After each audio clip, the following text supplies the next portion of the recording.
Wah kan kalau kayak gini sih menurut gua ya ini sih udah kita udah semakin dekat nih menuju target kita.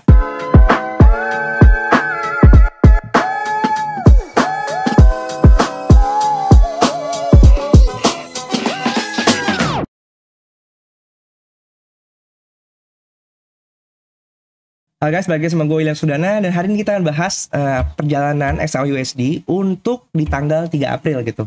Kebetulan semalam gue nggak bikin video, jadi nggak apa-apa. Menurut gue, it's a good choice dan it's a good decision karena kalau misalnya gue bikin video di jam 11 ya, gue bilang, oh harganya akan di sini. Tapi nyata-nyatanya saat setelah London tutup, timing target US, dia malah naik ke atas dan close di 2280 gitu. Ini kan perbedaan angkanya jauh banget ya, dari 2258 sampai 2280, sekitar 200-an pip gitu.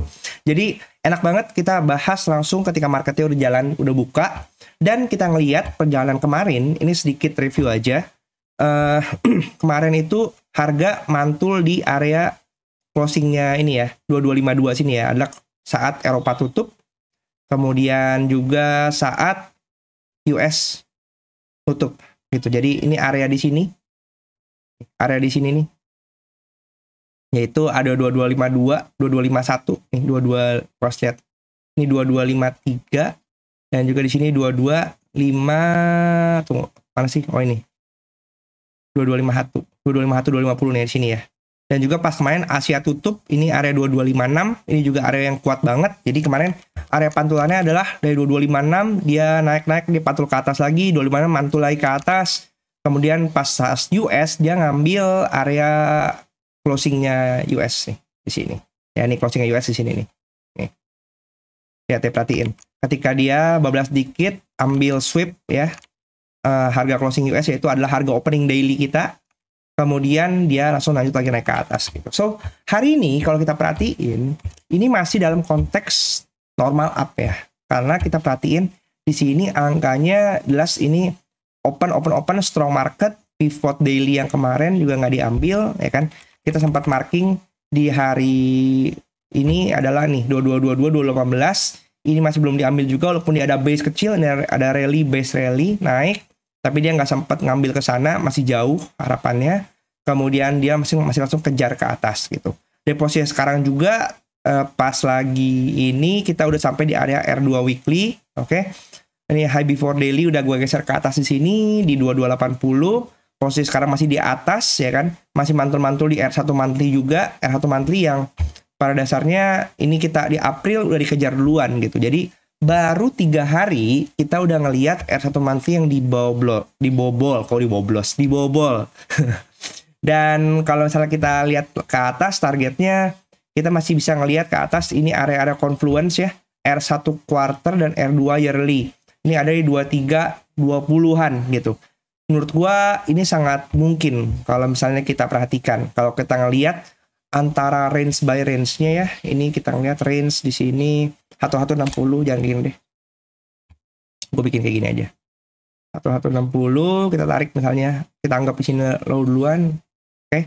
Kemudian ini range daily-nya, kalau kita ambil range daily yang di sini, range daily yang di sini juga mirip-mirip ya, nih sekitar seginian gitu. Jadi mungkin hari ini kita bisa expect adanya spike atau enggak target ke 2300 mulai menuju ke arah sana, 2300-an 10 nih gitu. Tapi kalau misalnya dia mau expand sedikit, ya boleh juga, ya kan? Langsung ke R1 quarter gitu. Jadi pantau dulu, menurut gue sih belum ada kita indikasi untuk sell, karena marketnya masih strong bullish. Dengan kondisi market strong bullish ini, kalau misalnya kalian sell, ya ini dapat sih lumayan. Kalau misalnya kalian dapat di sini nih, di 2277 ya kan, turun sampai di sini 2250 dapat 200 pip. Rejectionnya juga kencang. Tapi untuk jangka panjang, kalau kita ngarep dia akan ke bawah dulu ke sini untuk ngambil semua set-set liquidity yang ada di sini, rasanya sih belum gitu. Jadi dia akan mulai kelarin dulu targetnya. Karena kalau kita tarik mundur ya, tarik mundur di monthly deh gitu. Monthly ini kan kita habis sideways besar ya. Nih kalau kita perhatiin. Yang ini kan kita sideways besar sebenarnya. Berarti dia baru breakout nih, baru breakout dari sideways-nya. Nanti ketika dia udah kelar target, yang problem mungkin di 2300-an ya kan, saat ini gitu. Mungkin ada momen dia akan retrace balik ke area breakout-nya. Area breakoutnya di mana? Ya di sini nih. Di 2070 gitu. Perjalanan masih jauh, ya kan? Tapi dengan tipe seperti itu ya bisa aja sih. Kayak ini juga kan, ini juga enggak sih. Oke, di monthly-nya seperti itu. Kalau misalnya di weekly-nya kita ngelihat di sideways besar kan, ini sudah sideways besar kayak gitu. Dan ini baru breakout gitu. Ya namanya udah konsolidasi lama, baru breakout dia pasti akan ngejar dulu ke atasnya gitu. Dia belum ngasih area-area retracement saat ini.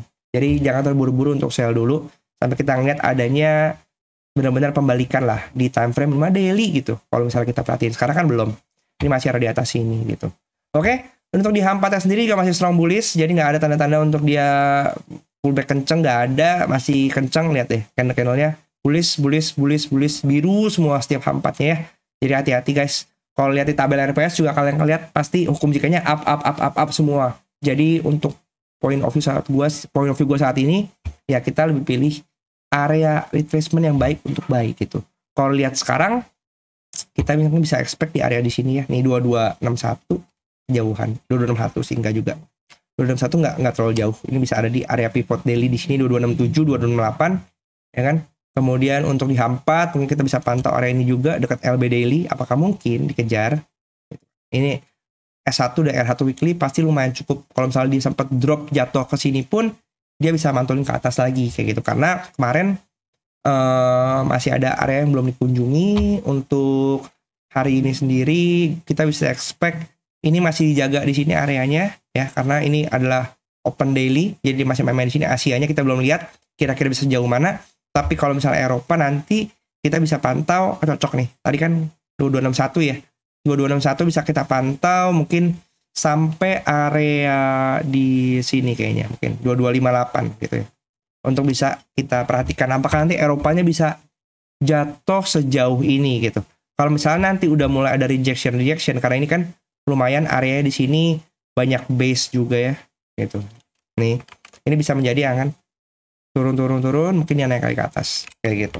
Makanya bisa dipantau juga karena kebetulan di area sini juga merupakan area busur daily kayak gitu. Oke, ini kan area busur daily pivot sampai S1-nya gitu. LB daily masih di bawah di sini. Jadi 2261, 2258 bisa jadi area yang bisa kita pantau. Oke.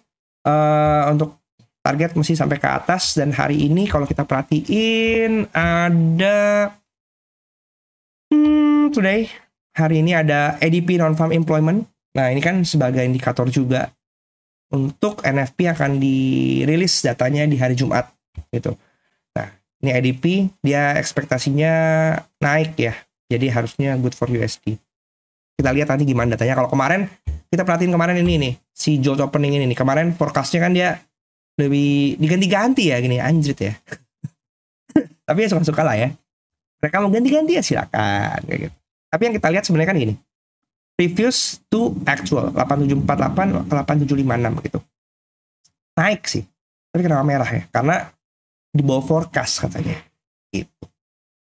Kata kemarin agak galau juga marketnya. Anyway, kalau hari ini kita lihat ada ADP, ini ya news yang gede ya.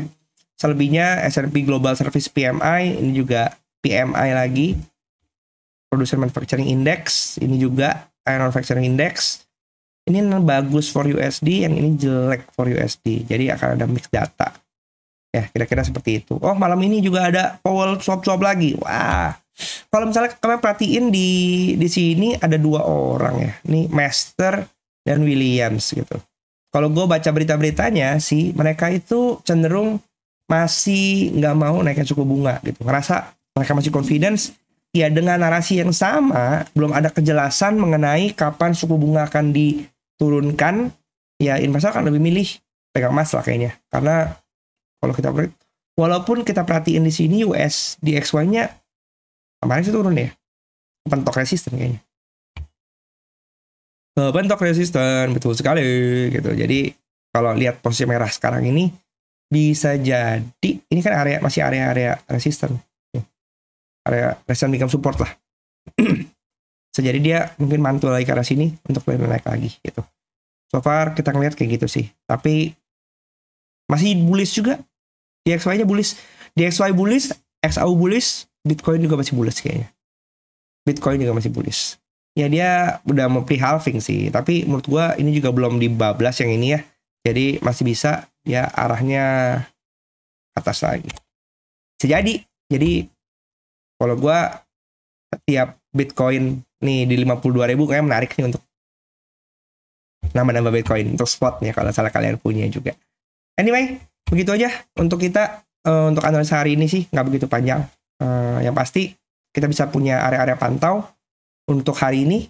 Sabar nunggu di terminal, jangan terlalu terburu-buru, jangan terlalu gegabah, karena range hariannya cukup besar.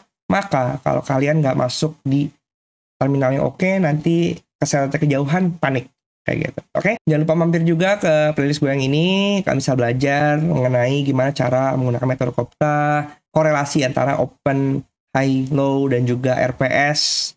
Kemudian juga ada gimana cara entry-entry-nya gitu, ada di sini juga. Sampai jumpa di video selanjutnya.